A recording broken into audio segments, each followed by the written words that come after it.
Hey guys, welcome back to my channel. My name is Mariah. I'm a rotational physiotherapist in the UK and I post physio and lifestyle related content. So if you're interested in that, subscribe and English better or never miss a video. So I know it's been a while since I picked up the camera. Life has been lifing, work has been working. That's the best way I can put it. So I haven't picked up the camera in a while, but I thought I would give you guys a overview about how this first rotation has gone. So I'm not sure how much I've shared already, but basically I started in September working as a rotational physiotherapist. At the trust I work at, the rotations are every 4 months, but because of the time I joined the trust, I didn't rotate when everybody else rotated in October. I stayed on, so I've been on my current rotation, which is complex medicine, which I will finish in 2 weeks after I go back from my week off. I finish in 2 weeks. So I will have been on there for 6 months. Now that's a long time. I mean, I know other places their rotations tend to be 6 months, so it doesn't seem that long in the grand scheme of things, but I don't know. I'm like, about how I feel about rotating. I'm excited to rotate, but at the same time I'm also like, I don't want to leave the team, I've got uncomfortable. So yeah, but anyway, if you don't know what complex medicine is basically what it says, complex medicine. So my team covers many different wards. I'm on a DME ward, so like old people, like, you know, basically elderly, dementia, etc. ward. We have DME wards, we cover a diabetes ward, a hemonc ward, and what's the other one? Basically, we cover a range of wards and we cover contingencies as well. So a lot of different things, a lot of different patient types that I will see. I'm typically based on a DME ward, that's my ward base. So I deal with a lot of dementia patients, like dementia, get a little bit of Parkinson's here and there. But yeah, it's been a good learning experience. I've learned a lot. From the start, like I was thrown in terms of like, is very much like a, hey, cool. Like I had the other band 5 who, well, there was, when I came on, basically there was a band 5 on the ward that I'm on now. So I was under them for a month, I think, about a month, until they rotated. Well, they stepped up to a band 6 role. So then I took over that ward. So on a regular basis, it's me as the qualified person on my ward, and then I have 2 techs that are a godsend. Honestly, I couldn't ask for 2 better techs to be by my side because they help me out so much. Like, I feel like I don't have to say a lot. They're very experienced in what they're doing, and they know a lot of stuff, and they're both trying to be physios. Well, one of them is actually gonna join me in, I think, hopefully anytime soon now. He's going to join me in being a band 5 rotational physio. So hopefully we get to rotate together.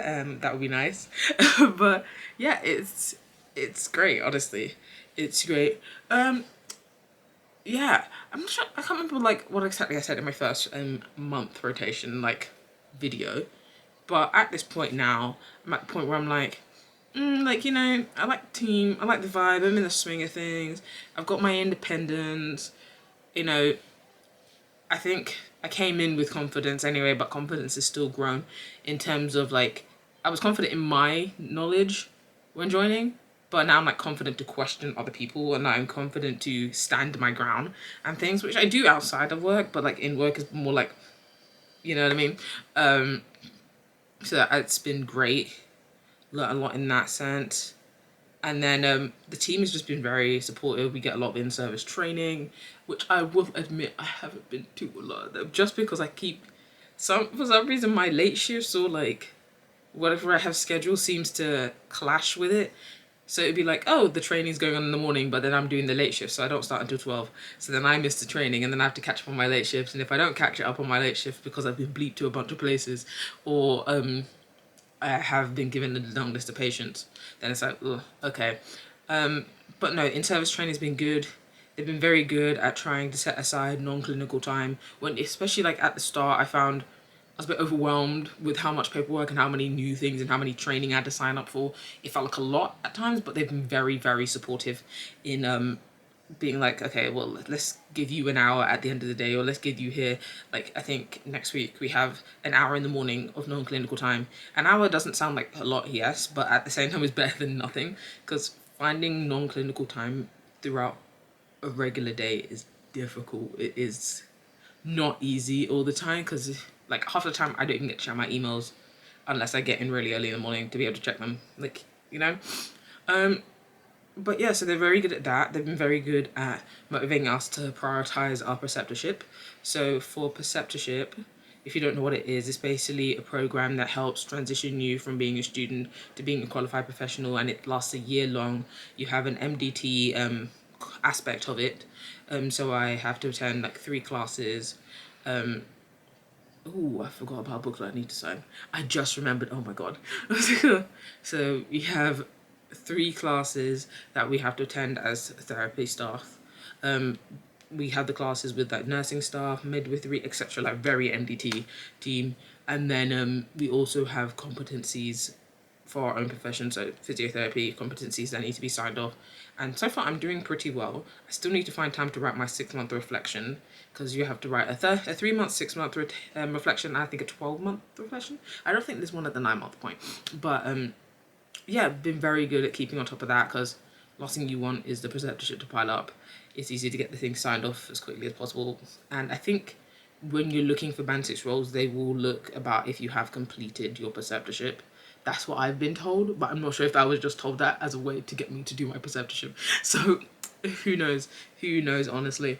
But yeah, they've been very good and very supportive with that. Like, I've been dealing with some things outside of work, let's say my personal life, and my supervisor has been very supportive and very approachable, and I can bug him with a lot of things, and I like to think he is a friend.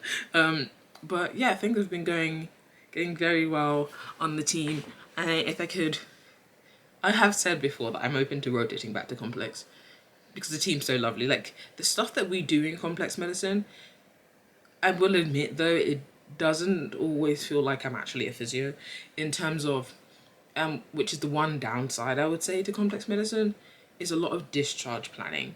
And sometimes, because we play a big role in discharge planning, alongside the social workers and the discharge officers, I feel that sometimes when it comes to like, oh, what's holding up this patient's discharge, they will look at me and be like, oh, why hasn't social said anything? And I'm like, I'm not a social worker.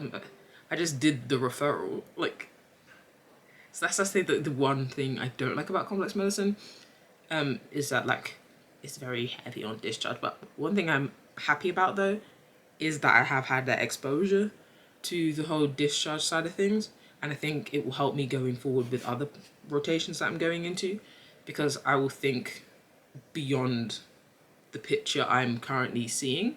I will be like, okay, well, the patient has this and they've come in like that and they were looking like this. Let's start imagining how they may be at home. Let's start thinking about that bigger picture earlier on. So what I tend to do with my ward is I try and, once we've seen the person for the first time or whatever, I will draft a rough idea. Well, I try to draft a rough idea of a discharge plan. So they may still be medical, but I know where I'm going. And I may be like, oh, I can't send this referral off until they're medically fit or closer to being medically fit. But I know where I'm taking this case, you know what I mean? And I'll have that discussion with family sometimes pretty early on, being like, hey, I have, based off what I'm seeing here and based off what you're saying, I'm thinking this, that. This obviously may change at the point in time, but I'm just letting you know what I'm thinking. Which I think is a good skill. I think by being the only qualified on my ward, it has helped me massively. I think if I had someone senior on my ward, like permanently on my ward, I don't think I would have developed as much, because I feel like I would naturally just let them take the lead. But what I like about having my own ward is that when they come onto my ward, when the senior comes onto my ward, they ask me who they can see, rather than being like, you have to do this kind of thing. It's like nice that I'm recognized as it being my ward. But one thing I will say as well, like, not but like, one thing I will also add on that I really like about this team is that, let's say if there is something that I'm like, I've seen it, but as a student, and I'm not 100% sure on how it's done here or etc. They're always a phone away or a bleep away, and I can contact them being like, hey, like the other day I had a chest patient on my ward, and I think it was like COVID pneumonitis, for example. And I was like, okay, I have a rough idea. And they had like bronchiectasis, or was it something like that? But basically, they had something that like I'd heard of, and I'd be like, like, okay, I know what I'm doing with this part and what to look out for, but this aspect of their presentation, is there anything I should be aware of, because I've not come across this before? Like, I know what it is, but I've not come across it. So it's just like I messaged the senior going, hey, can one of the senior physios please call me? Like, I just want advice before I go and see this chest patient, just to clarify what I'm thinking is correct.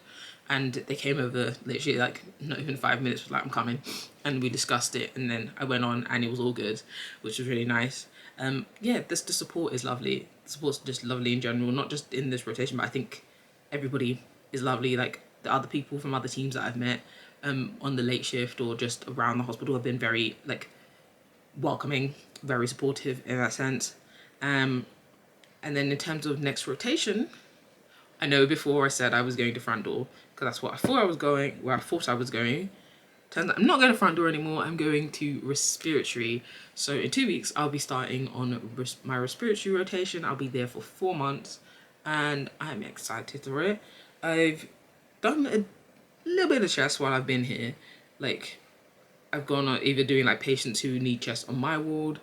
I've done that there, or I've gone like covered other wards. For example, let's say I'm on the late shift and it's like, oh, that patient needs chest. Could you go see that chest? I've done that, but it's not been anything intricate. Like I think the only time I've suctioned was in my first month when the patient required suctioning. But since then I haven't done like suctioning. I've done a lot of manual techniques, repositioning, ACBT, etc. So I'm excited to get like more of that, like suctioning, maybe trachea exposure. I've done my trachea training, but like, I haven't had the exposure to those kind of things. So I'm excited for that side of stuff. And yeah, we put our preferences in for our June rotation, and my preferences were neuro, because neuro is just like a thing that I'm aware of. And like initially, if you had asked me months ago when I started at uni, for example, I was like, I want to go into neuro. But then lately I'm leaning more to resp, and that may just be because my student rotations were resp like leaning towards resp quite a bit. So maybe that's that, but we'll see. But I want to do neuro because sometimes when I get a stroke patient come up on my ward, I'm always just like, neuro team, hey, are you keeping this patient under your caseload? And they're like, no, they're under yours now. And I'm like, excuse me? What do you expect me to do with this person? Like, sometimes, because I realize that it's an area that I need exposure to, way more exposure to. So hopefully I get a neuro rotation at some point.